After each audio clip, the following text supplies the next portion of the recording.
I actually couldn't believe it. I thought with all the disagreements and all of the chaos that's happening, the one thing that I could rely on is my family keeping me safe. For years, the royals have pushed that perfect image of unity, but behind the smiles, it's chaos. Prince William might have struck a behind-closed-doors deal, the kind that left Prince Harry feeling not just betrayed, but straight up exiled from his own family. And here's where it gets messy. Was this all because of Meghan, the so-called outsider who never fit the palace mold? Or has William's patience with Harry finally snapped for good? Either way, this isn't sibling drama anymore. It's strategy, power plays, and maybe even revenge. Because if William really did turn his back like this, then the royal rift we've all been watching isn't just personal, it's permanent. And the fallout? It could change the monarchy forever. For years, the world has been glued to the story of Prince Harry and Prince William, two brothers who were once inseparable, bonded by tragedy after the loss of their mother, Princess Diana. They grew up side by side, walking the same royal path, carrying the same heavy expectations. And for a long time, it looked like they'd face the future together. But fast forward to today, and it feels like that bond has been shattered into pieces that might never be put back together. Completely disregarded, thrown away, ignored, because for me, security was made conditional on having that official role. That role that everybody knows, that myself and my wife wished to carry on, but was stopped from being able to do that. The headlines have been endless. Harry stepping away from royal duties, moving across the Atlantic with Meghan Markle, and launching bombshell after bombshell about the institution he was born into. William, on the other hand, has stayed loyal to the crown, taking on more responsibility as the heir and preparing himself for the role of king. On the surface, it might look like a simple different path situation, but insiders say there's way more going on. Rumors of secret deals, backroom conversations, and icy exchanges behind palace walls paint a much darker picture. And now, the whispers are getting louder. Reports claim that William might have struck a secret palace agreement that not only shut Harry out, but also protected his own position at the expense of his brother. For Harry, who has already felt sidelined and betrayed, this could be the breaking point. For William, it's about safeguarding the monarchy no matter the cost. It's the ultimate clash of family versus duty. And depending on which side you're on, one of them looks like the villain. If you zoom out on the royal family, it's easy to see how Harry and William's feud wasn't just some sudden fallout.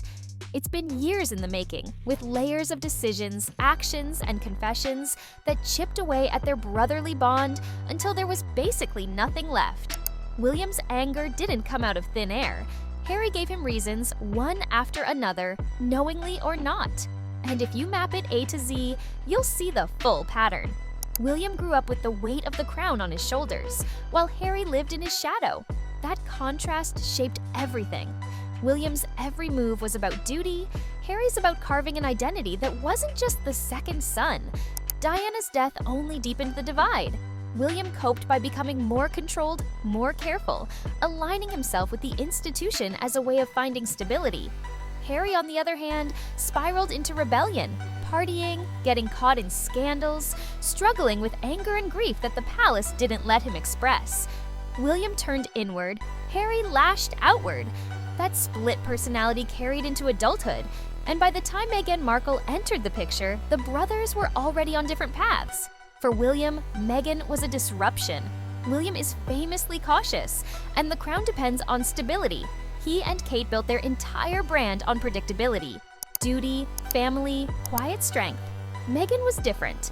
An actress, American, divorced, outspoken, unwilling to play the silent role the royals usually expect. When William warned Harry to slow down, Harry took it as a personal attack. To Harry, Meghan wasn't just a partner, she was freedom, a chance to escape the role he'd been forced into. William couldn't see that. To him, Meghan was a risk that could destabilize everything. Once Meghan joined the family, the fractures widened. Harry felt the palace didn't protect her from the tabloids.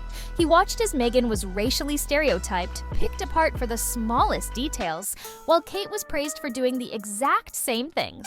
And you know who Meghan's cartoon is inspired by? Meghan. She made the cartoon. It's inspired by her. which is amazing. But that tells you everything.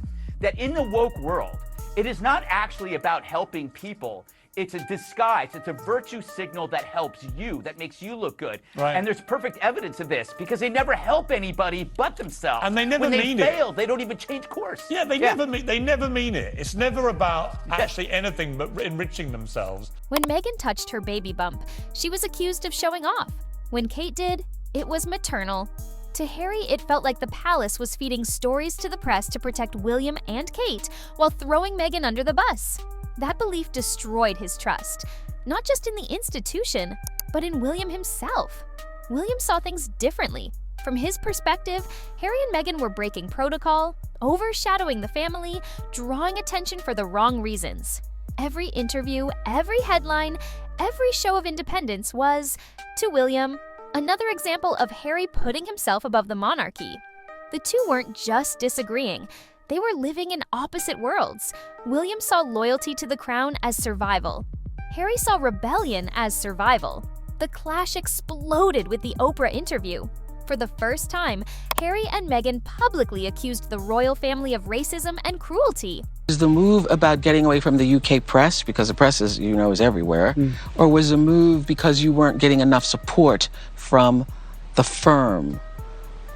It was both. Both. I need to do this for my family. This is not a surprise to anybody. It's really sad that it's got to this point, but I've got to do something for my own mental health, for my wife's, and for Archie's as well, because I could see where this was headed. They didn't want him to be a prince or a princess, not knowing what the gender would be, which would be different from protocol. For William, who had spent decades carefully protecting the monarchy's image, it was the ultimate betrayal. To him, Harry hadn't just criticized the family. He had tarnished the institution William would one day lead. For Harry, it was the only way to speak his truth. That difference in worldview made reconciliation nearly impossible. And if Oprah planted the bomb, Spare detonated it. Harry's memoir didn't just critique the system, it pulled back the curtain on William himself. Stories of fights, insults, deep family dysfunction. Harry put it all in writing. To William, that crossed a line that could never be uncrossed. Brothers can fight in private and recover, but once those moments are published and dissected by the world, the damage is permanent. For Harry, publishing Spare was about liberation, finally breaking free from silence. For William, it was about humiliation, being exposed by his own blood. There's no doubt this is highly entertaining in parts. It's riveting. It's incredibly intrusive. Right? I mean, you just can't believe what you're reading. This will be a #1 bestseller. Good luck to him. He'll make millions. But at what cost? At what cost? He's blown it with his entire family. Absolutely. There's no amount of money in the world that would make me do this to my family. Yeah, but do you not think there's an argument that maybe losing his mother at 12, and let me finish, I know that you're going to get really upset by this. No, there isn't. And in fact, there's one thing to do with this book. Rather than buy it and feather his greedy little nest, do what I'm going to do right now. Take Spare and chuck it where it belongs, in the bin. Take it away, Tim. But why did Harry go so far? Why risk his brother's love, his family ties, his place in the royal circle? The answer lies in the Heir versus Spare dynamic. William has the crown, the duty, the future of the monarchy. Harry never had that. He was always the backup, the one waiting in the wings, but never the main character. This isn't the first time a future king's sibling has been pushed to the sidelines. Princess Anne, the sister of King Charles III, lived her entire life in that space, always close to the crown, but never central to it. Anne played the role with dignity, hardworking, respected, and deeply committed to her duties, yet always overshadowed by the heir. She accepted that position without complaint, dedicating herself quietly to the monarchy. Harry could have chosen that same path, but he didn't want to. He didn't want to be remembered as just the Spare, quietly supporting William while never shaping his own legacy. Instead, he craved something bigger: independence, a voice of his own, and control over his life story. Today, the relationship is at its lowest point ever. Reports say William doesn't trust Harry at all, and Harry admits they barely speak. William sees his brother as a threat to the institution he's sworn to lead. But lately, a shift is underway. Behind the headlines of lawsuits, Netflix deals, and strained interviews, Harry has been quietly making moves to rebuild the family connections he once set ablaze. And the way he's going about it, strategic, slow, and almost secretive. The first real hint came not from Harry himself, but from his aides. In July 2025, reports emerged that 2 of his senior team members flew into London for a private sit-down with King Charles's communications secretary. At first glance, it seemed like a simple PR coordination, routine, harmless. But insiders who know the royal machine say otherwise. This wasn't about PR. This was about re-establishing a line of communication that had been cut since Harry and Meghan stormed out of the royal fold in 2020. And where did this happen? Not at Buckingham Palace, not at Clarence House, but at the Royal Overseas League, a venue discreet enough to avoid paparazzi lenses, yet official enough to send a message. Why does this matter? Because it proves one thing. Harry is looking for a way back in, not necessarily to pick up royal duties again, but to thaw the ice, especially with his father. Well, it's very interesting that this meeting happened outside. Tobin Andre is the King's head of press. He was the one who apparently booked the table there. People are speculating, was it booked outside so that it was perfect for a photo opportunity? Well, we've also had a heat wave over here in the UK, and most people have wanted to sit outside if they possibly can. There was a moment when Tobin Andre appeared to look out and see a photographer. The group moved inside before returning back outside and finishing this conversation, this meeting. What was significant was that it was Harry's 2 chief aides and the King's head of press. No one representing, of course, the Prince and Princess of Wales. And much has been made of that, the suggestion being that while the King may be willing to discuss a reconciliation with his son, William's nowhere near a reconciliation with his brother. The King, battling cancer and carrying the weight of succession planning, is a man Harry knows he cannot afford to lose entirely. Every move now, every handshake, every carefully worded olive branch is as much about grief and mortality as it is about repairing bridges. Then came the announcement that Harry would return to the UK on September 8th. The date wasn't random, it's the anniversary of Queen Elizabeth II's passing. For Harry, who shared a close bond with his grandmother, even in the darkest moments of his rift with the family, the symbolism was powerful. He would attend the Well Child Awards, a cause he's championed for nearly 2 decades. But here's the kicker, he'd be coming alone. No Meghan, no Archie, no Lilibet. Just Harry. Matt, we were doing this the other day. Prince Harry, though, is the story this morning. Coming to the UK for the first time next week since his court defeat about security. Why? Why indeed, yeah. Look, I mean, the speculation he might meet the King, we'll have to wait and see what happens when he comes over. The interesting thing about this is that he's announced that he's coming to the UK almost like a royal visit. Harry will be, you know. For many observers, this wasn't just logistics, it was strategy. Meghan's absence softens the optics, lowers the temperature, and makes it easier for the palace to engage with Harry without sparking another media circus. And Harry isn't just showing up, he's changing his behavior. Behind closed doors, he's reportedly offered to share his public schedule with the palace. That might sound small, but for someone who has spent the last 5 years blazing his own trail, often clashing with royal PR, it's a big deal. By coordinating calendars, he's signaling respect for the institution's image, something William's camp has long accused him of disregarding.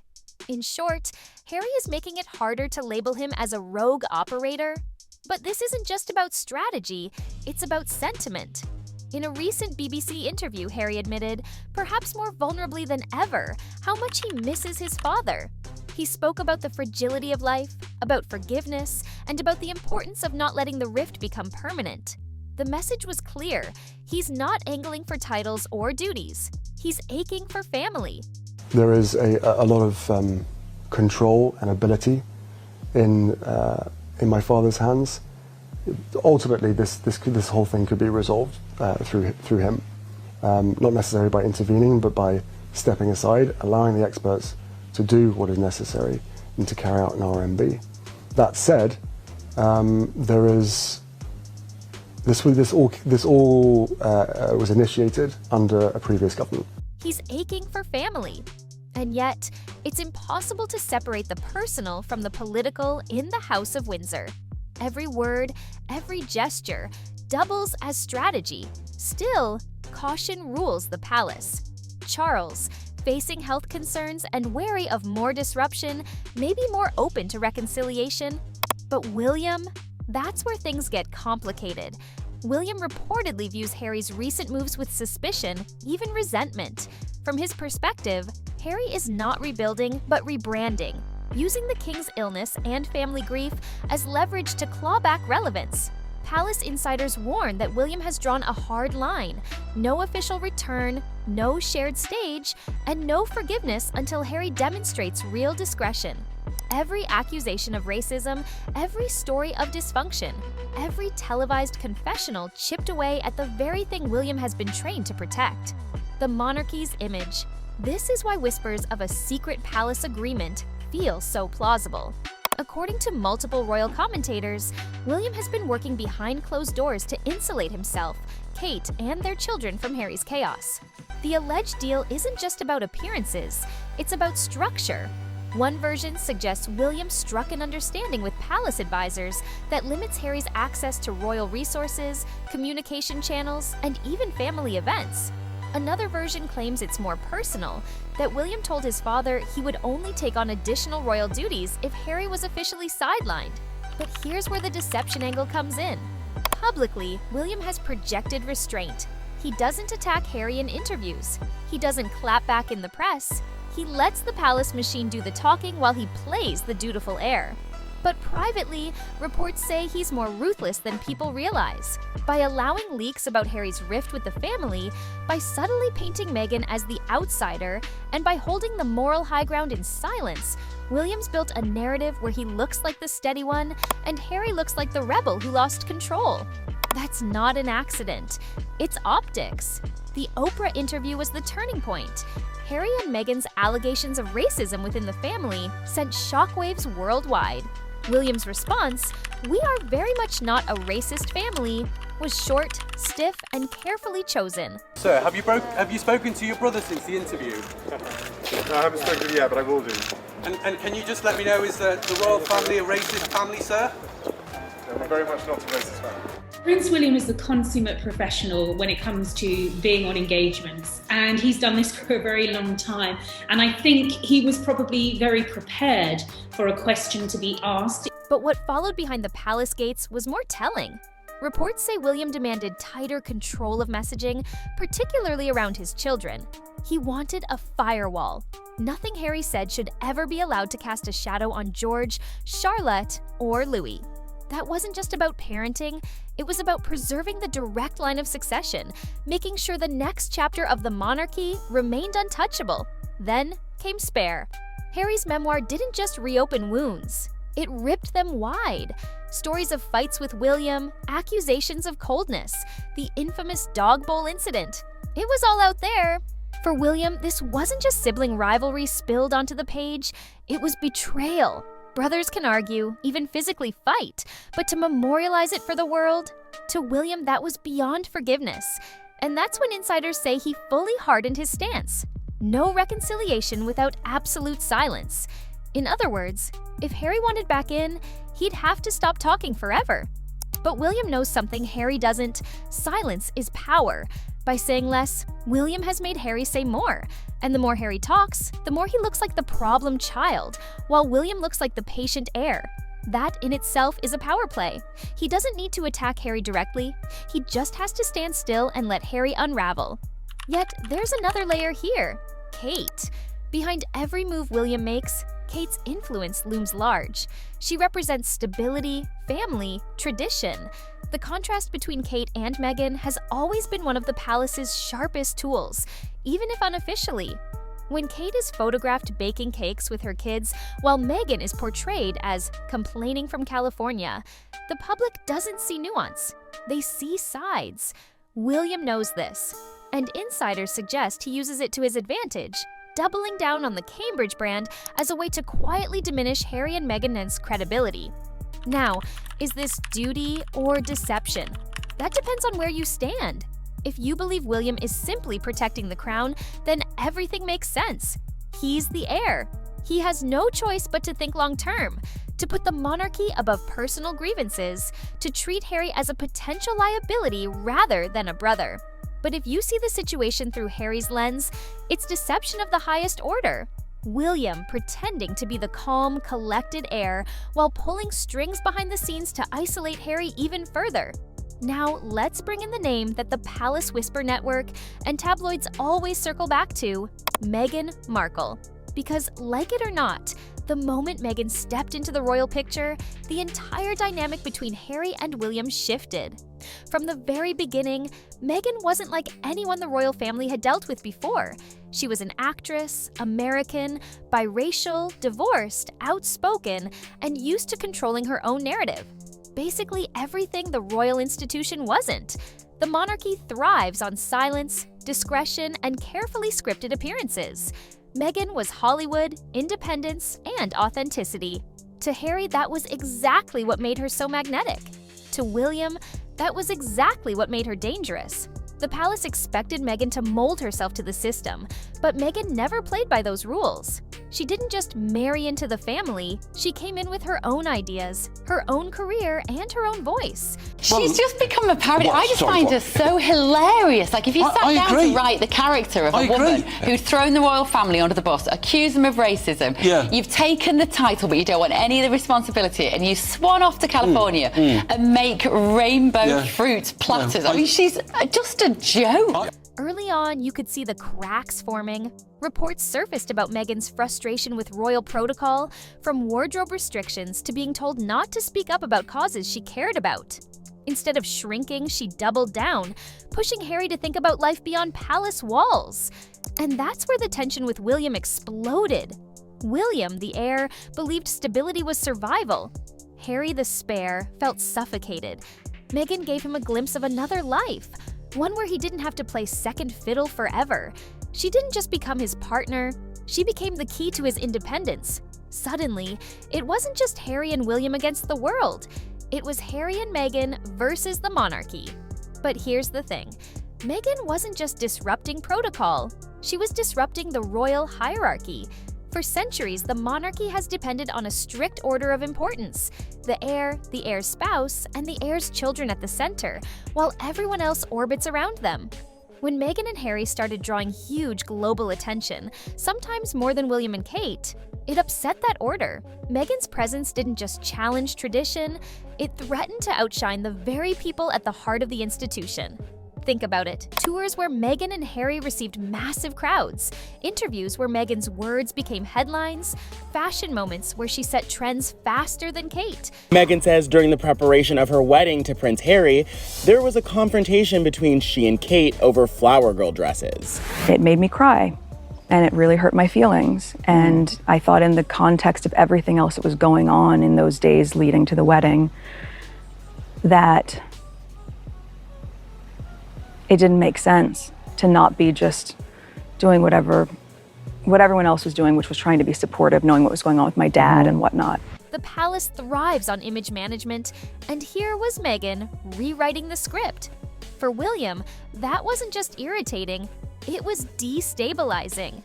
Behind the scenes, things reportedly got ugly. Stories of Meghan clashing with staff began leaking to the press. Accusations of her being difficult, demanding, even bullying flooded the tabloids. Meghan, for her part, claimed she was being targeted, not protected, and that the palace itself was feeding the negative coverage to protect others. That suspicion cut deep into Harry's trust. He didn't just feel like Meghan was being attacked. He felt like his own family was complicit. The infamous Kate versus Meghan story only added fuel to the fire. Headlines painted Meghan as making Kate cry before her wedding, while Meghan later claimed it was the other way around. That detail might sound small, but it symbolized something bigger. Two women representing two sides of the royal divide. Kate, the picture of tradition and restraint. Meghan, the symbol of disruption and independence. William and Harry mirrored that same divide. Now when it comes to Meghan Markle, her presence has also been framed as both a disruption and a reminder. The British press and even some royal watchers argue that Meghan hasn't just been carving her own path, she's been positioning herself as a modern-day Diana. What I also heard very recently is that Meghan decided that her real object in life was to be Diana. That has always been her passion. That has also been Harry's passion. And Meghan went to the extent of suggesting that they should drop the name Windsor and take the surname Spencer. So she'd be Meghan Spencer, the new Diana. This isn't something that is plucked only in their minds. They were actively trying to recast themselves as Diana and Meghan Spencer. And that is... So he would go from Harry Windsor to Harry Spencer too, his mother's name. But that would be a devastating blow it was, but to, that is his father. Absolutely, it's all about the break-off. And they also have given up the Sussex title because you've got the new incarnation of Diana. From her fashion choices that mirror Diana's iconic looks, to her willingness to speak openly about the struggles of royal life, critics say Meghan is deliberately tapping into the late princess's legacy. And in doing so, she's reignited painful memories for William, who sees Diana's story as a tragedy shaped by media exploitation, not a blueprint for Meghan to follow. Supporters of Harry and Meghan, however, see things differently. They point out that Meghan's empathy-driven projects, humanitarian work, and boldness in addressing racism and mental health all echo Diana's compassion and fearlessness. But for the palace, and especially William, it feels like a rivalry for Diana's memory. To him, Diana was his mother first, not a public brand to be imitated. That tension makes Meghan's actions even more charged. Every time she channels Diana, it risks being seen not as tribute, but as competition. And that perception has only made reconciliation between the brothers feel even more impossible.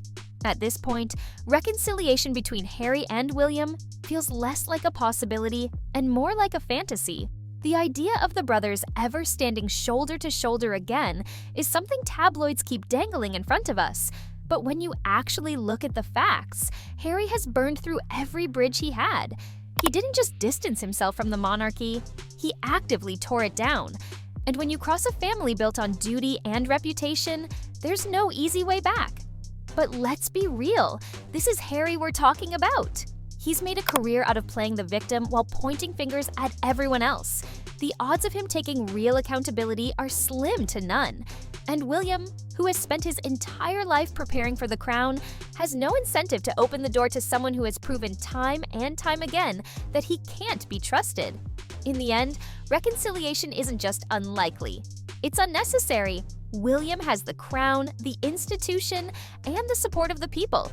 Harry has California sunshine and a dwindling spotlight. The power imbalance is clear, and it's only going to get wider. The monarchy will march on, with or without him. At the end of the day, one thing's clear. The royal rift isn't just about two brothers anymore. It's about loyalty, power, and the future of the crown itself. William's power moves, Harry's attempts to claw his way back in, Meghan's shadow over it all. It feels like every chapter gets darker and the stakes get higher. So what do you think? Is William really just protecting the monarchy, or has he crossed into straight-up betrayal? And if Harry keeps pushing, could this clash reshape the royal family forever? Make sure you hit that subscribe button and turn on notifications, because this story is far from over, and you won't want to miss what happens next.